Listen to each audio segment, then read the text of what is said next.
another episode of GreyB Talks. I'm your host Dhruv. Today I have a very special guest. He's been on the show earlier. He's the head of licensing and monetization here at GreyB, the man behind 5G SEP report that kind of rocked the telecom industry for the past few years. Uh, Muzammil, welcome back on the show. Hi, Dhruva. Thank you for having me here again. I think a lot has happened, since the last show that we've had. So I heard you've been traveling. You've been to US, to the Europe, attended a few conferences, Yeah. met hundreds of industry folks. So how's been the experience? Uh, it's always great, traveling and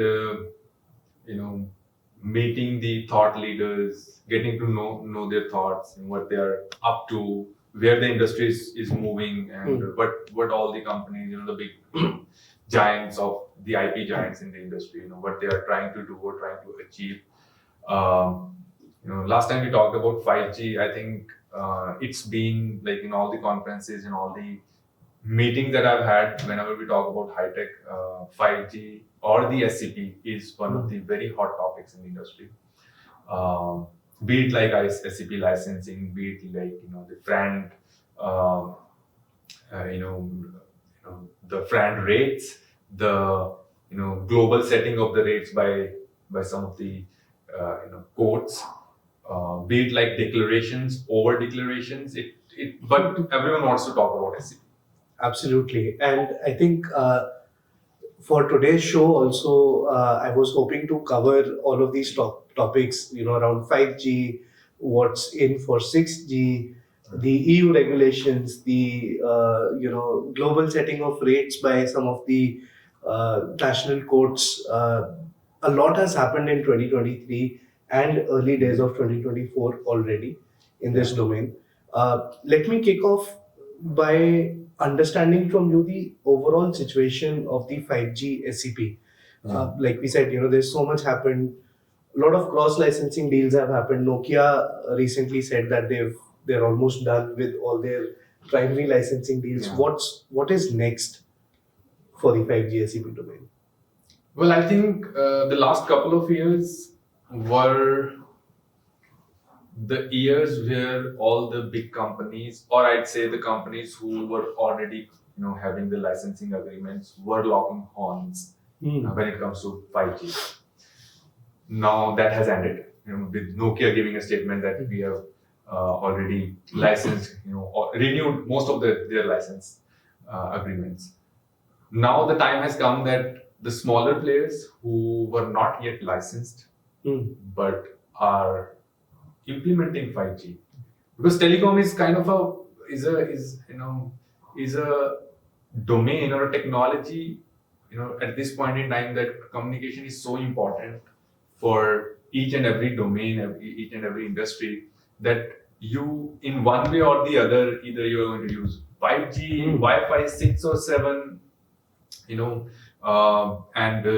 you are utilizing or implementing those technologies, it's very understandable that these big companies who has a lot of IP in this domain, in these domains, they're going to come against you and they're going to ask for good licensing amounts. I have a feeling that automotive and IoT is going to be the next targets in this year. Got it. So the primary implementers have signed, and now cross technology, wherever this the 5G is converging with other technologies, those players are going to get licensing requests soon. Yeah. So my main I think it's more of like that all the companies, be it like automotive, you are anywhere you are in the IoT industry, healthcare, automotive, and you believe that telecom or the communication is going to be a major, is going to play a major role into your product section, then it's very important that you strengthen your IP game too. You understand the implication, you understand that how the IP negotiations happen. You hire people. If you don't have, you outsource it, but start understanding it when the companies are going to come against you. how you're going to tackle that. Right, right. I think this also brings me to another question. Very interesting thing happened a few months back. I think I read an article that was published on GreyB website by some of your team members.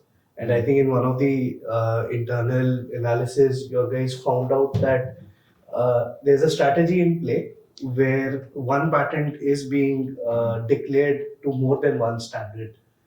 Oh yeah, yeah. So is this a game changer strategy? Is it being around? We found it now. So what is this about? This is first of all, this is not something new. Okay.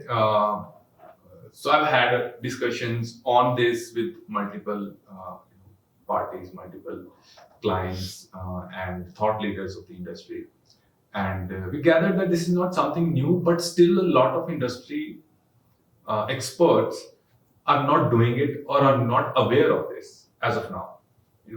We cited the example of Philips in that, right? And that was a Wi-Fi and 5G example. But Philips has been doing it, for many years. Whether it was like CD, DVD, floppy, and CD and all that, those domains. Now, whether it is going to change the game, I believe that technology convergence is something that is going to surely happen in the next few years. Yep. Because when we are understanding and we are so much engrossed in understanding the technical aspects of 5G, and we work a lot on Wi-Fi and BBC and the Ethernet, other domains as well, we see that a lot of Ethernet technologies which are going to be captured and but are participating in 5G specifications too, and are going to be essential parts. Similarly, a lot of Wi-Fi 6 and Wi-Fi 7 technologies are a part of 5G. Already are a part of 5G, and in 6G it is going to be it is going to go probably at a larger scale. So, however, when you look from the invention perspective or from the assignee's perspective, usually when you have a patent, an inventor has thought of that invention or came up with that, did all the research, came up with that invention, keeping a particular domain in mind, and usually it could be either 5G or Wi-Fi. And they usually are, for example, only attending the 5G meetings, only attending the 5G specifications, only understanding what's happening in 5G, and they don't know what's happening in Wi-Fi or the other domain or other standards. So there is a good chance that you'll never know that your patents are so essential that they can be, essential. I mean, they're so good that they can be essential to two standards, and you can take royalties from two standards. More ROI. Yeah, of course. So I think in the coming 6 years, 8 years, the IP strategists today should think of where these technologies might converge in the next 5 years, 6 years, and when they are filing for patents right now, they get them drafted in a way, or look at those perspectives today so that tomorrow that patent becomes essential to more than one standard. Yeah, absolutely. I think this should happen as soon as it can. Even in 6G itself, when we started talking about 6G technologies and all that, I think there itself, when we talk about Wi-Fi 7, we talk about the Ethernet, we talk about, in fact, the BBC is in play, right? AV1 and all the other standards. There has to be, and at the end of the day, it's all internet. It's all like communication, right? And if the technology leaders, and when they are deciding onto the standards, and they are also understanding that where the technology is converging, which are the sub parts of the technology which are going to be useful in different parts of the standard or different standards, I think they should start taking the calls right away and start strategizing from the base itself, not like after you have done the patents, after you have started the revenue stream. Now you're thinking of what more can be done. You can start from the filings itself, so it's used in two parts. Good. And since you mentioned 6G, it is a buzz topic again right now. It's in early stages, but the leaders have already started talking about the concept. What is your team already doing around 6G? What are your thoughts? What have you observed so far? What is in store for 6G according to you? I cannot talk a lot about 6G. We have been doing certain things, but at this stage, 6G is just uh, kind of a child which is yet to be born. It's just that it's in the discussions, in the rounds, in the rumors, but nobody actually knows what is going to be 6G. And so we have done something very similar.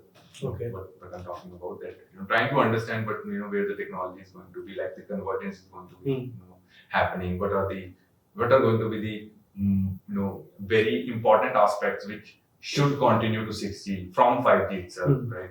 Or what are the new technologies that should be there in 6G itself? So these are the few things what we have done. But if we talk about that, how 6G is going to be different than 5G in the patent space, I'd say that it's going to be much more complex. And one of the reasons, of course, as in 5G, 5G is much more complex than 4G, right? And of course, the very basic reason is that it's not one industry. You're actually targeting multiple industries in 5G, and there are multiple types of implementations that are happening at different levels, right? And then, of course, there are then different strategies that you come up with, and then there are a lot of different debates that has arisen because of 5G, whether it should be the OEM ones, who should be paying, whether the automotive ones should be paying, healthcare, how do you see, going to take money out of the healthcare sector and all that stuff. 6G is going to go at a much higher scale. And the second very important thing that we all need to understand is that, in the 5G itself, if you look at the declaration data at this point in time, you'd see that earlier it used to be top 6 companies, top 5 companies. Now the number of companies has gone much bigger. Now it's like top 10 companies, top 15 companies. In fact, more than that, who has good number of patents, number of IP in the 5G space itself. So when we are going to talk about 6G, they're going to be, it's likely that the positions are going to change. They're going to be smaller companies, smaller as in sense of that they have less number of IP at this point in time. There is a possibility they have much better position in the 6G market, because people from those companies who have less IPs presence at this point in time have started understanding the value of doing the research and developing the IP. I think this is going to be a major change that we probably will see in 6G. So there is a lot of movement happening, and since you mentioned that with the new declarations in 5G SEP, are you also hinting for a possible update from your team's end that is going to come out soon? Yeah, I think we have been working on the second version, and it's going to be bigger than what was the first and the last version was. Of course, I cannot disclose the insights and all that, but there is something on the plate, and we are going to something to look out for. Publish something in the next couple of months itself. Got it. Great. So since you mentioned that the 5G is a complex industry in terms of licensing, figuring out the FRAND rates. There is so much discussion who should be actually paying the licensing fee. Another big thing that happened in 2023, which was a huge buzz even today, was the EU regulations around the licensing. And some of the courts in Europe, in China, they gave a verdict setting global licensing rates. What are your thoughts? So we look at both the things very differently. UK courts, setting the global rates. It's a very different thing. Let's talk about EU regulation. I think that's a very hot topic. Absolutely. And everyone And is talking about it. Is it a workable model? Um, I mean, you met a lot of people in Europe. I'm still a student of IP, but just as much as I can understand it, I'll share a couple of 2 cents from my end. There's a lot of debate going on whether EU regulations should be there. They should, now it's a policy. I think they should, take it back or something like that. Even in fact, the top judges in the in the union and top industry leaders are not agreeing to the feasibility of the EU regulation, because it's very I think debatable. When you say that we are going to create a database where we are going to put all the essential patents and we're going to check essentiality of the patent. So when are you going to check the essentiality? For example, as an analyst and as a person who is worked on a report, I can say that when are you going to check the essentiality of patents, because standard is a growing process. It's an evolving process. 5G started in 2017. It's still changes are coming. Still, it's not like it's complete standard and nothing is going to come new. So the patent which might not be essential in 2020 might be essential today, because the changes have happened and new things might have been implemented or come into the standard. So how are you going to tackle this particular problem? And then I think it's very easy to say that we're going to check the essentiality of all the patents. There are like 40,000 patents, 50,000 patents just essential to 5G. It is going to take are you going to outsource it, or you have a team working on it? Who is going to work on that?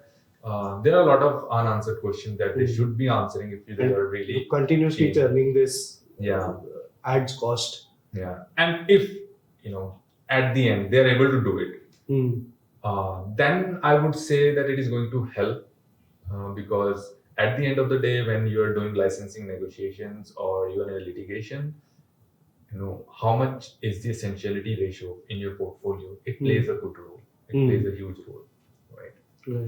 But I think mostly people are worried about the feasibility of doing it, and of course there are challenges, as in when are you going to check the essentiality? Whether my patent, if you say it's non-essential, whether it is going to be the same for the for the probably lifetime of 5G, or it may change in a couple of years. Right, and this also brings me to a topic where you said, manually doing it is a huge task, and which raises substantial questions on the workability of this model. But what's your thoughts on AI-based analysis for SEPs?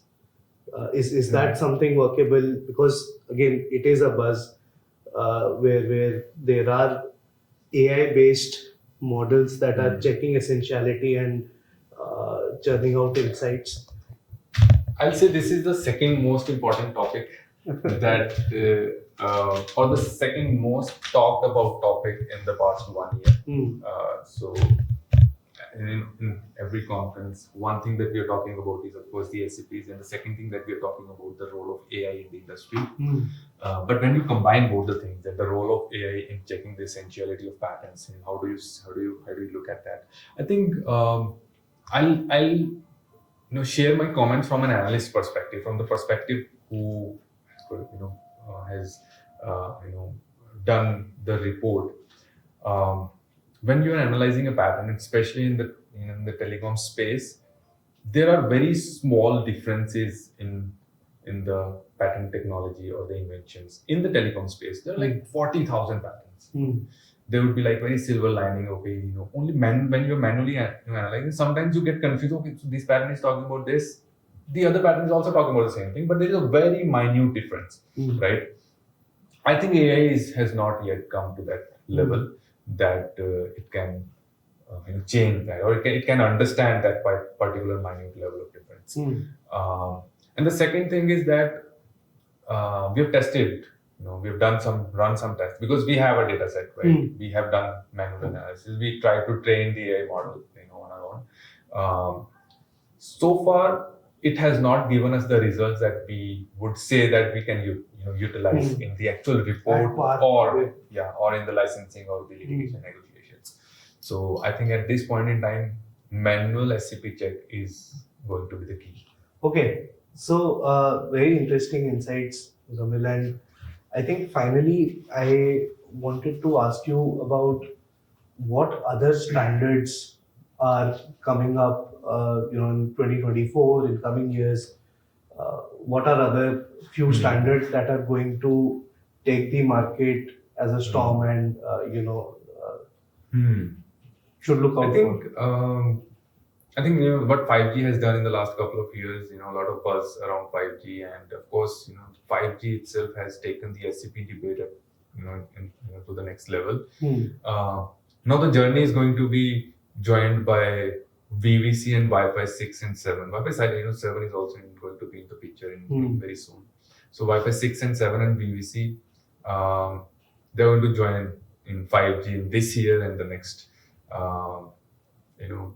The very important aspect that a lot of companies are there who are active in all three standards. Hmm. Right? Yes. So you look from that perspective, and then you'll see that they're settled with 5G because we've done all the licenses, we have done most of the agreements over there. Let's pick PVC, let's pick Wi-Fi. Now that is going to change. That is going to be probably the next thing in this year and the next. And I think from 2025 or 2026 we'll start seeing some activity in 62. So that's probably in the future, but in the very near future, just immediately, I think I'm looking a lot of buzz or activity in VVC, Wi-Fi 6 and 7, and of course the 5G industry. Right. And I mean, just as a parting statement for today's episode, we talked about 5G, which is still going to be around. It's not over yet. You mentioned Wi-Fi 6, Wi-Fi 7, VVC, AV1, standards, technology. We talked about Philips' strategy to declare patents in more than one standard. According to you, based on your conversations with IP strategists around the globe, what is one or two thoughts that you would want to share? Like, what should these companies be doing or looking out for in the coming years to build a stronger standard essential portfolio, get more ROI? In like one or two sentences, what is your thought on this? I think first all the companies should start developing more onto the standard essential portfolios, right? Now to develop the portfolio, of course, they'll have to do a lot of research. That's one thing. The research comes. Now just research is not going to give you actual essential patterns, right? At the same time, you need to understand, where the standard is moving. If the standard is moving probably in a particular direction, in a particular technology, then you need to understand. Okay, so what could be the next? It's kind of like you have to develop your own prediction model that you are able to understand where the standard is moving in context to a particular technology and where it is going to end, and you have to work for that end. And we ourselves are working with some of our clients, where we help them develop the portfolios by understanding what's happening in the standard, how they can probably modify the claims, how they can file better claims in the patents. That's one thing. And the second thing is that don't underestimate the power of manual analysis in the SCP space. I think that's going to be the key that has remained the key in the past. I think 4 years since we had published the last report, and we have seen so many licensing negotiations. We have seen talking to a lot of clients, understanding, and then getting projects from them that this is the portfolio we want to we want you to review it and check the essentiality. It's a very key element in your licensing negotiations. Don't wait for the other party to come and tell you that these are the patents which are not essential. Go prepared in the negotiations so you have the upper hand. You understand your portfolio better than anybody else. So I think these are the couple of things that I'd probably share and